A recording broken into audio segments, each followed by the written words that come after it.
The Color Out of Space by H.P. Lovecraft. Narrated by Charlie C.C. Thomas. West of Arkham the hills rise wild, and there are valleys with deep woods that no axe has ever cut. There are dark, narrow glens where the trees slope fantastically and where thin brooklets trickle without ever having caught the glint of sunlight. On the gentler slopes there are farms, ancient and rocky, with squat moss-coated cottages brooding eternally over old New England secrets in the lee of great ledges. But these are all vacant now, the wide chimneys crumbling, and the shingled sides bulging perilously beneath the low gambrel roofs. The old folk have gone away, and foreigners do not like to live there. French Canadians have tried it, Italians have tried it, and the Poles have come and departed. It is not because of anything that can be seen or heard or handled, but because of something that is imagined. The place is not good for the imagination and does not bring restful dreams at night.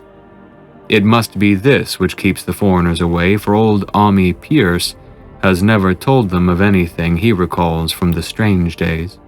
Ammi, whose head has been a little queer for years, is the only one who still remains, or whoever talks of strange days. And he dares to do this because his house is so near the open fields and the traveled roads around Arkham. There was once a road over the hills and through the valleys that ran straight where the blasted heath is now, but people ceased to use it, and a new road was laid, curving far toward the south. Traces of the old one can still be found amidst the weeds of a returning wilderness, and some of them will doubtless linger even when half of the hollows are flooded for the new reservoir. Then the dark woods will be cut down, and the blasted heath will slumber far below blue waters, whose surface will mirror the sky and ripple in the sun. And the secrets of the strange days will be one with the deep secrets, one with the hidden lore of old ocean and all the mystery of primal earth. When I went into the hills and vales to survey for the new reservoir, they told me the place was evil. They told me this in Arkham, and because this is a very old town full of witch legends, I thought the evil must be something which grandmas had whispered to children through centuries. The name Blasted Heath seemed to me very odd and theatrical, and I wondered how it had come into the folklore of a Puritan people. Then I saw that dark, westward tangle of glens and slopes for myself, and ceased to wonder at anything besides its own elder mystery. It was morning when I saw it, but shadow lurked always there. The trees grew too thickly, and their trunks were too big for any healthy New England wood. There was too much silence in the dim alleys between them, and the floor was too soft with the dank moss and mattings of infinite years of decay. In the open spaces, mostly along the line of the old road, there were little hillside farms, sometimes with all the buildings standing, sometimes with only one or two, and sometimes with only a lone chimney or fast-filling cellar. Weeds and briars reigned, and furtive wild things rustled in the undergrowth. Upon everything was a haze of restlessness and oppression, a touch of the unreal and the grotesque, as if some vital element of perspective or chiaroscuro were awry. I did not wonder that the foreigners would not stay, for this was no region to sleep in. It was too much like a landscape of Salvator Rosa, too much like some forbidden woodcut in a tale of terror. But even all this was not so bad as the blasted heath. I knew it the moment I came upon it in the bottom of a spacious valley, for no other name could fit such a thing, or any other thing fit such a name. It was as if the poet had coined the phrase from having seen this one particular region. It must, I thought as I viewed it, be the outcome of a fire. But why had nothing new ever grown over those 5 acres of gray desolation that sprawled open to the sky like a great spot eaten by acid in the woods and fields? It lay largely to the north of the ancient road line, but encroached a little on the other side. I felt an odd reluctance about approaching, and did so at last only because my business took me through and past it. There was no vegetation of any kind on that broad expanse, but only a fine gray dust, or maybe ash, which no wind seemed ever to blow about. The trees near it were sickly and stunted, and many dead trunks stood or lay rotting at the rim. As I walked hurriedly by, I saw the tumbled bricks and stones of an old chimney and cellar on my right, and the yawning black maw of an abandoned well, whose stagnant vapors played strange tricks with the hues of the sunlight. Even the long, dark woodland climb beyond seemed welcome in contrast. And I marveled no more at the frightened whispers of Arkham people. There had been no house or ruin near. Even in the old days, the place must have been lonely and remote. And at twilight, dreading to repass that ominous spot, I walked circuitously back to the town by the curving road on the south. I vaguely wished some clouds would gather, for an odd timidity about the deep skyey voids above had crept into my soul. In the evening, I asked old people in Arkham about the blasted heath, and what was meant by that phrase, strange days, which so many evasively muttered. I could not, however, get any good answers, except that all the mystery was much more recent than I had dreamed. It was not a matter of old legendary at all, but something within the lifetime of those who spoke. It had happened in the 80s, and a family had disappeared or was killed. Speakers would not be exact, and because they all told me to pay no attention to old Ami Pierce's crazy tales, I sought him out the next morning, having heard that he lived alone in the ancient tottering cottage where the trees first begin to get very thick. It was a fearsomely archaic place, and had begun to exude the faint miasmal odor which clings about houses that have stood too long. Only with persistent knocking could I rouse the aged man, and when he shuffled timidly to the door, I could tell he was not glad to see me. He was not so feeble as I had expected, but his eyes drooped in a curious way, and his unkempt clothing and white beard made him seem very worn and dismal. Not knowing just how he could best be launched on his tales, I feigned a matter of business. I told him of my surveying and asked vague questions about the district. He was far brighter and more educated than I had been led to think, and before I knew it, had grasped quite as much of the subject as any man I had talked with in Arkham. He was not like other rustics I had known in the sections where reservoirs were to be. From him there were no protests at the miles of old wood and farmland to be blotted out, though perhaps there would have been, had not his home lain outside the bounds of the future lake. Relief was all that he showed. Relief at the doom of the dark ancient valleys through which he had roamed all his life. They were better underwater now, better underwater since the strange days. And with this opening, his husky voice sank low, like his body leaned forward, and his right forefinger began to point shakily and impressively. It was then that I heard the story, and as the rambling voice scraped and whispered on, I shivered again and again despite the summer day. Often I had to recall the speaker from ramblings, piece out scientific points, which he knew only by a fading parrot memory of professors' talk, or bridge over gaps where his sense of logic and continuity broke down. When he was done, I did not wonder that his mind had snapped a trifle, or that the folk of Arkham would not speak much of the blasted heath. I hurried back before sunset to my hotel, unwilling to have the stars come out above me in the open, and the next day returned to Boston to give up my position. I could not go into that dim chaos of old forest and slope again, or face another time that gray blasted heath where the black well yawned deep beside the tumbled bricks and stones. The reservoir will soon be built now, and all those elder secrets will be safe forever under watery fathoms.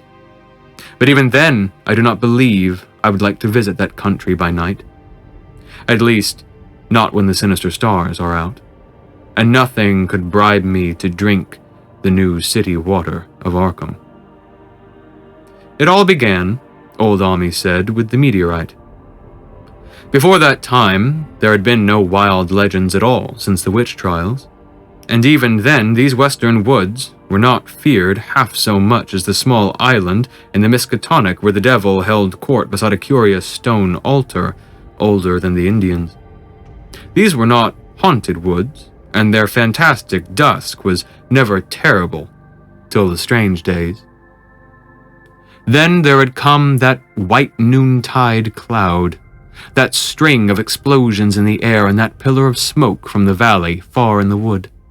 And by night all Arkham had heard of the great rock that fell out of the sky and bedded itself in the ground beside the well at the Nahum Gardner place.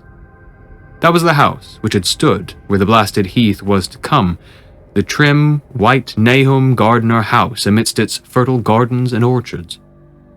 Nahum had come to town to tell people about the stone and had dropped in at Ammi Pierce's on the way. Ammi was 40 then, and all the queer things were fixed very strongly in his mind.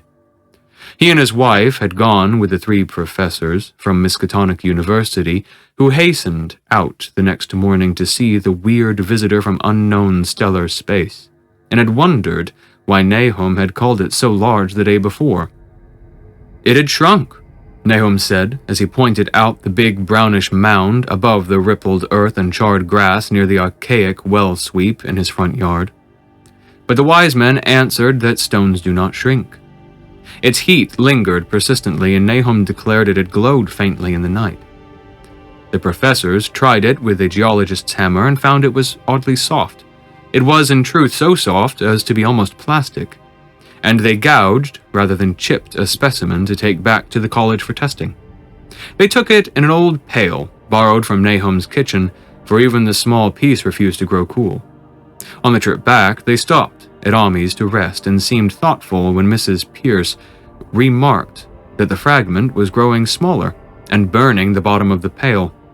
Truly, it was not large, but perhaps they had taken less than they'd thought. The day after that, all this was in June of '82, the professors had trooped out again in a great excitement. As they passed Ammi's, they told him what queer things the specimen had done, and how it had faded wholly away when they put it in a glass beaker. The beaker had gone too, and the wise men talked of the strange stone's affinity for silicon. It had acted quite unbelievably in that well-ordered laboratory, doing nothing at all and showing no occluded gases when heated on charcoal, being wholly negative in the borax bead, and soon proving itself absolutely non-volatile at any producible temperature, including that of the oxyhydrogen blowpipe. On an anvil, it appeared highly malleable, and in the dark its luminosity was very marked. Stubbornly refusing to grow cool, it soon had the college in a state of real excitement, and when, upon heating before the spectroscope, it displayed shining bands unlike any known colors of the normal spectrum. There was much breathless talk of new elements, bizarre optical properties, and other things which puzzled men of science are wont to say when faced by the unknown. Hot as it was, they tested it in a crucible with all the proper reagents. Water did nothing. Hydrochloric acid was the same. Nitric acid and even aqua regia merely hissed and spattered against its torrid invulnerability. Ammi had difficulty in recalling all these things, but recognized some solvents as I mentioned them in the usual order of use. There were ammonia and caustic soda, alcohol and ether, nauseous carbon disulfide, and a dozen others. But although the weight grew steadily less as time passed, and the fragment seemed to be slightly cooling, there was no change in the solvents to show that they had attacked the substance at all. It was a metal, though, beyond a doubt. It was magnetic, for one thing, and after its immersion in the acidic solvents there seemed to be faint traces of the Widmanstatten figures found on meteoric iron. When the cooling had grown very considerable, the testing was carried on in glass, and it was in a glass beaker that they left all the chips made of the original fragment during the work. The next morning, both chips and beaker were gone without trace, and only a charred spot marked the place on the wooden shelf where they had been. All this the professors told Ammi as they passed at his door, and once more he went with them to see the stony messenger from the stars, though this time his wife did not accompany him. It had now most certainly shrunk, and even the sober professors could not doubt the truth of what they saw. All around the dwindling brown lump near the well was a vacant space, except where the earth had caved in, and whereas it had been a good 7 feet across the day before, it was now scarcely 5. It was still hot, and the sages studied its surface curiously as they detached another and larger piece with hammer and chisel. They gouged deeply this time, and as they pried away the smaller mass, they saw that the core of the thing was not quite homogeneous. They had uncovered what seemed to be the side of a large colored globule embedded in the substance. The color, which resembled some of the bands in the meteor's strange spectrum, was almost impossible to describe, and it was only by analogy that they called it color at all. Its texture was glossy, and upon tapping it appeared to promise both brittleness and hollowness. One of the professors gave it a smart blow with a hammer, and it burst with a nervous little pop. Nothing was emitted, and all trace of the thing vanished with the puncturing. It left behind a hollow spherical space about 3 inches across, and all thought it probable that others would be discovered as the enclosing substance wasted away. Conjecture was vain, so after a futile attempt to find additional globules by drilling, the seekers left again with their new specimen, which proved, however, as baffling in the laboratory as its predecessor had been. Aside from being almost plastic, having heat, magnetism, and slight luminosity, cooling slightly in powerful acids, possessing an unknown spectrum, wasting away in air, and attacking silicon compounds with mutual destruction as a result, it presented no identifying features whatsoever. And at the end of the tests, the college scientists were forced to own that they could not place it. It was nothing of this earth, but a piece of the great outside, and as such, dowered with outside properties and obedient to outside laws. That night, there was a thunderstorm, and when the professors went out to Nahum's the next day, they met with a bitter disappointment. The stone, magnetic as it had been, must have had some peculiar electrical property, for it had drawn the lightning, as Nahum said, with a singular persistence. 6 times within an hour the farmer saw the lightning strike the furrow in the front yard, and when the storm was over nothing remained but a ragged pit by the ancient well sweep, half choked with caved-in earth. Digging had borne no fruit, and the scientists verified the fact of the utter vanishment. The failure was total, so that nothing was left to do but go back to the laboratory and test again the disappearing fragment left carefully cased in lead. That fragment lasted a week, at the end of which nothing of value had been learned of it. When it had gone, no residue was left behind, and in time the professors felt scarcely sure they had indeed seen with waking eyes that cryptic vestige of the fathomless gulfs outside, that lone, weird message from other universes and other realms of matter, force, and entity. As was natural, the Arkham papers made much of the incident with its collegiate sponsoring, and sent reporters to talk to Nahum Gardner and his family. At least one Boston daily also sent a scribe, and Nahum quickly became a kind of local celebrity. He was a lean, genial person of about 50, living with his wife and 3 sons on the pleasant farmstead in the valley. He and Ami exchanged visits frequently, as did their wives, and Ami had nothing but praise for him after all these years. He seemed slightly proud of the notice his place had attracted, and talked often of the meteorite in the succeeding weeks. That July and August were hot, and Nahum worked hard at his haying in the 10-acre pasture across Chapman's Brook, his rattling wain wearing deep ruts in the shadowy lanes between. The labor tired him more than it had in other years, and he felt that age was beginning to tell on him. Then fell the time of fruit and harvest. The pears and apples slowly ripened, and Nahum vowed that his orchards were prospering as never before. The fruit was growing to phenomenal size and unwonted gloss, and in such abundance that extra barrels were ordered to handle the future crop. But with the ripening came sore disappointment, for of all that gorgeous array of specious lusciousness, Not one single jot was fit to eat. Into the fine flavor of the pears and apples had crept stealthy bitterness and sickishness, so that even the smallest of bites induced a lasting disgust. It was the same with the melons and tomatoes, and Nahum sadly saw that his entire crop was lost.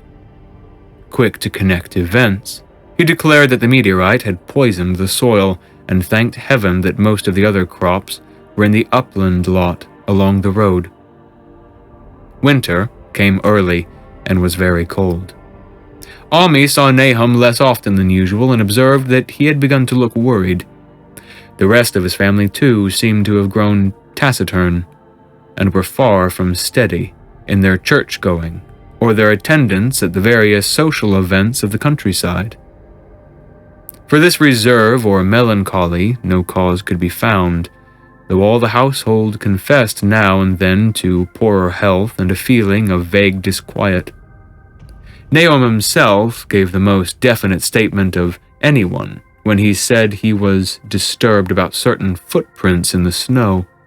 They were the usual winter prints of red squirrels, white rabbits, and foxes, but the brooding farmer professed to see something not quite right about their nature and arrangement.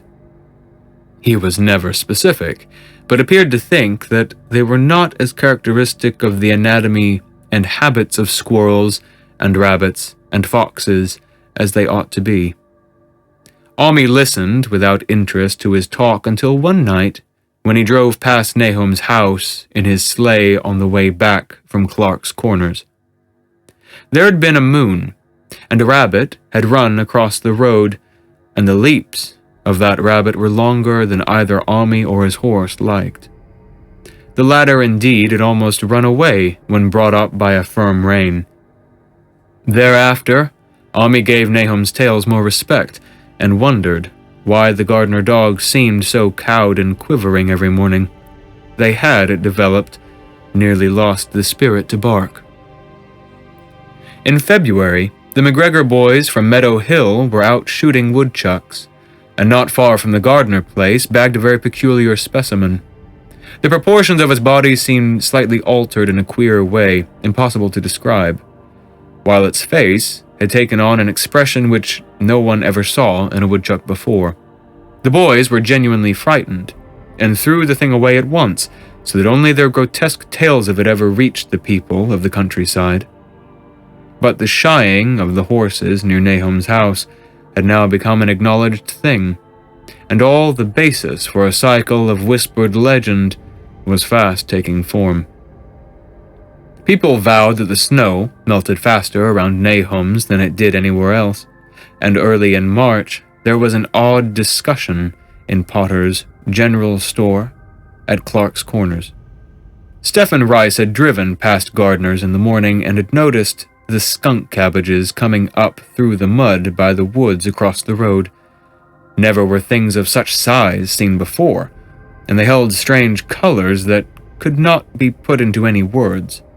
Their shapes were monstrous, and the horse had snorted at an odor which struck Stephen as wholly unprecedented.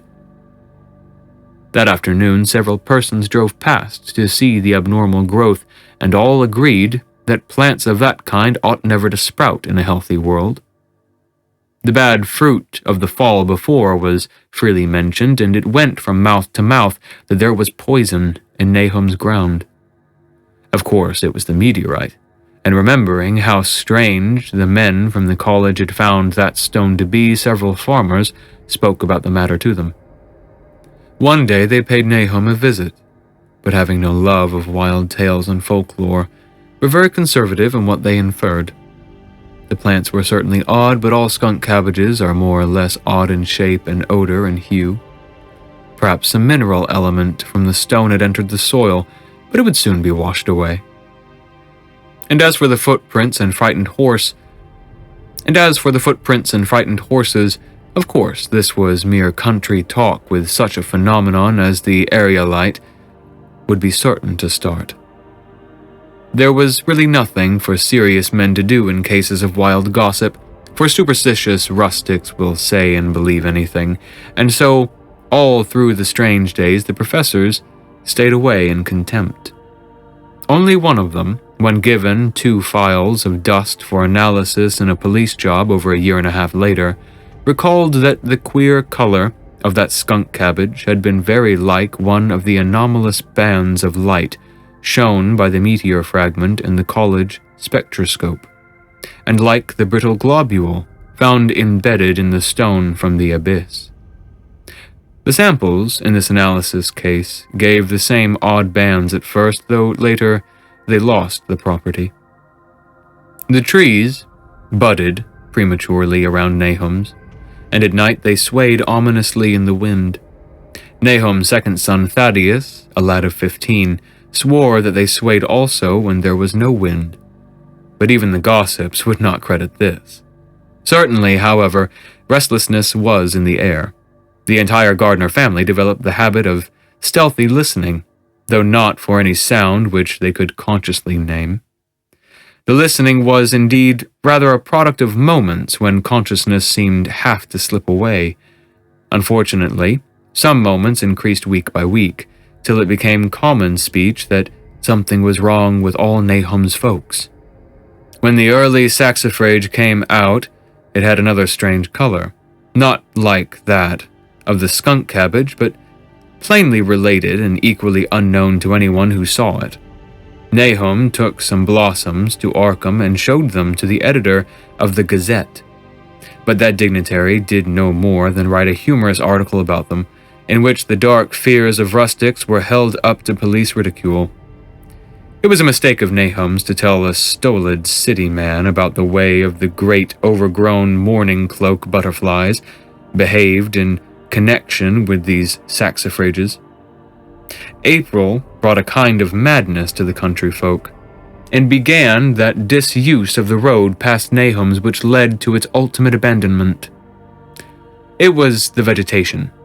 All the orchard trees blossomed forth in strange colors, and through the stony soil of the yard and adjacent pasturage, there sprang up a bizarre growth which only a botanist could connect with the proper flora of the region. No sane, wholesome colors were anywhere to be seen except in the green grass and leafage, but everywhere those hectic and prismatic variants of some diseased underlying primary tone without a place among the known tints of earth. The Dutchman's breeches became a thing of sinister menace, and the bloodroots grew insolent in their chromatic perversion. Almy and the gardeners thought that most of the colors had a sort of haunting familiarity, and decided that they reminded one of the brittle globule in the meteor. Nahum plowed and sowed the 10-acre pasture and the upland lot, but did nothing with the land around the house. He knew it would be of no use, and hoped that the summer's strange growths would draw all the poison from the earth. He was prepared for almost anything now, and had grown used to the sense of something near him, waiting to be heard. The shunning of his house by neighbors told on him, of course, but it told on his wife more. The boys were better off being at school each day, but they could not help being frightened by the gossip. Thaddeus, an especially sensitive youth, suffered the most. In May, the insects came, and Nahum's place became a nightmare of buzzing and crawling. Most of the creatures seemed not quite usual in their aspects and motions, and their nocturnal habits contradicted all former experience. The gardeners took to watching at night, watching in all directions at random for something. They could not tell what. It was then that they all owned that Thaddeus had been right about the trees. Mrs. Gardner was the next to see it from the window as she watched the swollen boughs of a maple against a moonlit sky. The boughs surely moved, and there was no wind. It must be the sap. Strangeness had come into everything growing now, yet it was none of Nahum's family at all who made the next discovery. Familiarity had dulled them, and what they could not see was glimpsed by a timid windmill salesman from Bolton who drove by one night in ignorance of the country legends. What he told in Arkham was given a short paragraph in the Gazette, and it was there that all the farmers, Nahum included, saw it first. The night had been dark, and the buggy lamps faint, But around a farm in the valley, which everyone knew from the account must be Nahum's, the darkness had been less thick. A dim though distinct luminosity seemed to inhere in all the vegetation, grass, leaves, and blossoms alike, while at one moment a detached piece of the phosphorescence appeared to stir furtively in the yard near the barn. The grass had so far seemed untouched, and the cows were freely pastured in the lot near the house, but toward the end of May, the milk began to be bad. Then Nahum had the cows driven to the uplands, after which the trouble ceased. Not long after this, the change in grass and leaves became apparent to the eye. All the verdure was going gray, and was developing a highly singular quality of brittleness. Ami was now the only person who ever visited the place, and his visits were becoming fewer and fewer. When school closed, the gardeners were virtually cut off from the world, and sometimes let Ami do their errands in town.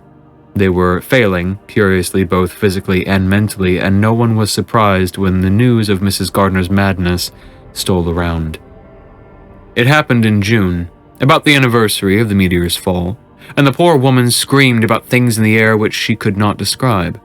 In her raving, there was not a single specific noun, but only verbs and pronouns. Things moved and changed and fluttered, and ears tingled to impulses which were not wholly sound. Something was taken away. She was being drained of something. Something was fastening itself on her that ought not to be. Someone must make it keep off. Nothing was ever still. In the night, the walls and windows shifted. Nahum did not send her to the county asylum, but let her wander about the house, as long as she was harmless to herself and others. Even when her expression changed, he did nothing, but when the boys grew afraid of her, and Thaddeus nearly fainted at the way that she made faces at him, he decided to keep her locked in the attic. By July, she had ceased to speak and crawled on all fours, and before that month was over, Nahum got the mad notion that she was slightly luminous in the dark, as he now clearly saw was the case with the nearby vegetation. It was a little before this that the horses had stampeded. Something had aroused them in the night, and their neighing and kicking in their stalls had been terrible. There seemed virtually nothing to do to calm them, and when Nahum opened the stable door, they all bolted out like frightened woodland deer. It took a week to track all four, and when found, they were seen to be quite useless and unmanageable. Something had snapped in their brains, and each one had to be shot for its own good. Nahum borrowed a horse from Ami for his haying, but found it would not approach the barn. It shied, balked, and whinnied, and in the end, he could do nothing but drive it into the yard while the men used their own strength to get the heavy wagon near enough the hayloft for convenient pitching. And all the while, the vegetation was turning gray and brittle. Even the flowers, whose hue had been so strange, were graying now, and the fruit was coming out gray and dwarfed and tasteless. The asters and goldenrod bloomed gray and distorted, and the roses and zinnias and hollyhocks in the front yard were such blasphemous-looking things that Nahum's oldest boy, Zenas, cut them down. The strangely puffed insects died about that time, even the bees that had left their hives and taken to the woods. By September, all the vegetation was fast crumbling to a grayish powder, and Nahum feared that the trees would die before the poison was out of the soil.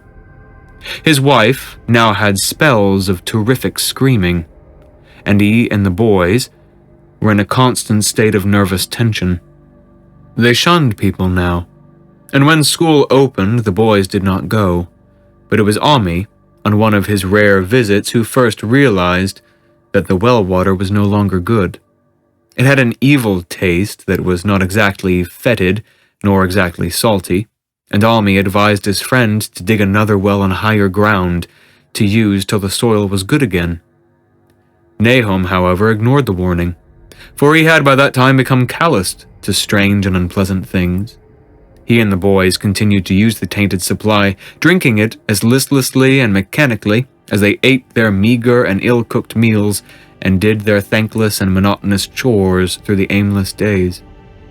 There was something of stolid resignation about them all, as if they walked half in another world between lines of nameless guards to a certain and familiar doom.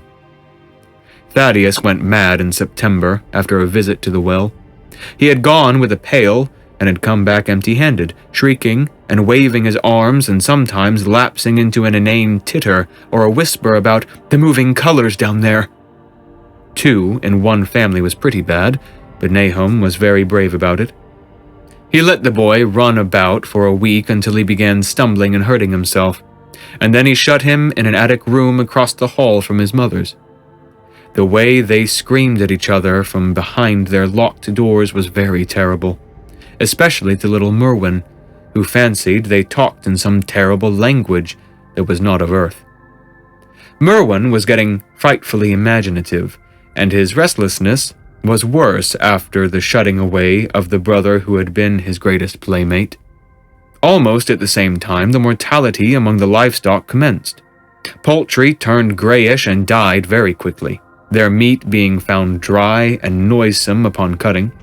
Hogs grew inordinately fat, then suddenly began to undergo loathsome changes which no one could explain. Their meat was, of course, useless, and Nahum was at his wit's end. No rural veterinary would approach his place, and the city veterinary from Arkham was openly baffled. The swine began growing gray and brittle and falling to pieces before they died, and their eyes and muzzles developed singular alterations. It was very inexplicable, for they had never been fed from the tainted vegetation. Then something struck the cows. Certain areas, or sometimes the whole body, would be uncannily shriveled or compressed, and atrocious collapses or disintegrations were common. In the last stages, and death was always the result, there would be a graying and turning brittle, like that which beset the hogs. There could be no question of poison, for all the cases occurred in a locked and undisturbed barn. No bites of prowling things could have brought the virus, for what live beast of earth can pass through solid obstacles? It must be only natural disease. Yet what disease could wreak such results was beyond any mind's guessing. When the harvest came, there was not an animal surviving on the place, for the stock and poultry were dead and the dogs had run away. These dogs, 3 in number, had all vanished one night and were never heard of again. The 5 cats had left some time before, but their going was scarcely noticed, since there now seemed to be no mice, and only Mrs. Gardner had made pets of the graceful felines. On the 19th of October, Nahum staggered intoAmi's house with hideous news. The death had come to poor Thaddeus in his attic room, and it had come in a way which could not be told. Nahum had dug a grave in the railed family plot behind the farm and had put therein what he found. There could have been nothing from outside, for the small barred window and locked door were intact, but it was such as it had been in the barn. Ami and his wife consoled the stricken man as best they could, but shuddered as they did so. Stark terror seemed to cling round the Gardners and all they touched, and the very presence of one in the house was a breath from regions unnamed and unnameable. Ami accompanied Nahum home with the greatest reluctance, and did what he might to calm the hysterical sobbing of little Merwin. Zenas needed no calming. He had come of late to do nothing but stare into space and obey what his father told him, and Ami thought that his fate was very merciful. Now and then Merwin's screams were answered faintly from the attic, and in response to an inquiring look, Nahum said that his wife was getting very feeble. When night approached, Ami managed to get away, for not even friendship could make him stay in that spot when the faint glow of the vegetation began, and the trees may or may not have swayed without wind. It was really lucky for Ami that he was not more imaginative. Even as things were, his mind was bent over slightly, but had he been able to connect and reflect upon all the portents around him, he must inevitably have turned a total maniac. In the twilight, he hastened home, the screams of the mad woman and the nervous child ringing horribly in his ears. 3 days later, Nahum lurched into Ami's kitchen in the early morning, and in the absence of his host, stammered out a desperate tale once more while Mrs. Pierce listened in a clutching fright. It was little Merwin, this time. He was gone. He had gone out late at night with a lantern and a pail for water, and had never come back. He had been going to pieces for days and hardly knew what he was about, screaming at everything. There had been a frantic shriek from the yard then, but before the father could get to the door, the sun was gone. There was no glow from the lantern he had taken, and of the child himself no trace. At the time, Nahum thought the lantern and pail were gone too, but when dawn came and the man had plodded back from his all-night search of the woods and fields, he had found some very curious things near the well. There was a crushed and apparently somewhat melted mass of iron, which had certainly been the lantern, while a bent bale and twisted iron hoops beside it, both half-fused, seemed to hint at the remnants of the pail. That was all. Nahum was past imagining, Mrs. Pierce was blank, and Ami, when he had reached home and heard the tale, could give no guess. Merwin was gone, and there would be no use in telling the people around, who shunned all gardeners now. No use either in telling the city people at Arkham, who laughed at everything. Thad was gone, and now Murney was gone. Something was creeping, and waiting to be seen and felt and heard. Nahum would go soon, and he wanted Ami to look after his wife and Zenas if they survived him. It must all be a judgment of some sort, though he could not fancy for what, since he had always walked uprightly in the Lord's ways so far as he knew. For over 2 weeks, Ami saw nothing of Nahum, and then, worried about what might have happened, he overcame his fears and paid the gardener place a visit. There was no smoke from the great chimney, and for a moment, the visitor was apprehensive of the worst. The aspect of the whole farm was shocking. Grayish, withered grass and leaves on the ground, vines falling in brittle wreckage from archaic walls and gables, and great bare trees clawing up the gray November sky with a studied malevolence, which Ami could not but feel had come from some subtle change in the tilt of the branches. But Nahum was alive after all. He was weak and lying on a couch in the low-ceiled kitchen, but perfectly conscious and able to give simple orders to Zenas. The room was deadly cold, and as Ami visibly shivered, the host shouted huskily to Zenas for more wood. Wood, indeed, was sorely needed, since the cavernous fireplace was unlit and empty with a cloud of soot blowing about in the chill wind that came down the chimney. Presently, Nahum asked him if the extra wood had made him any more comfortable, and then Ami saw what had happened. The stoutest cord had broken at last, and the hapless farmer's mind was proof against more sorrow. Questioning, tactfully, Ami could get no clear data at all about the missing Zenas. "In the well. He lives in the well," was all that the clouded father would say. Then there flashed across the visitor's mind a sudden thought of the mad wife, and he changed his line of inquiry. "Nabby? Why, here she is," was the surprised response of poor Nahum, and Ami soon saw that he must search for himself. Leaving the harmless babbler on the couch, he took the keys from their nail beside the door and climbed the creaking stairs to the attic. It was very close and noisome up there, and no sound could be heard from any direction. Of the 4 doors in sight, only one was locked, and on this he tried various keys on the ring he had taken. The 3rd key proved the right one, and after some fumbling, Ami threw open the low, white door. If y'all enjoyed this reading of H.P. Lovecraft's The Color Out of Space, then let me know. and make sure to stay tuned for part 2, coming very soon.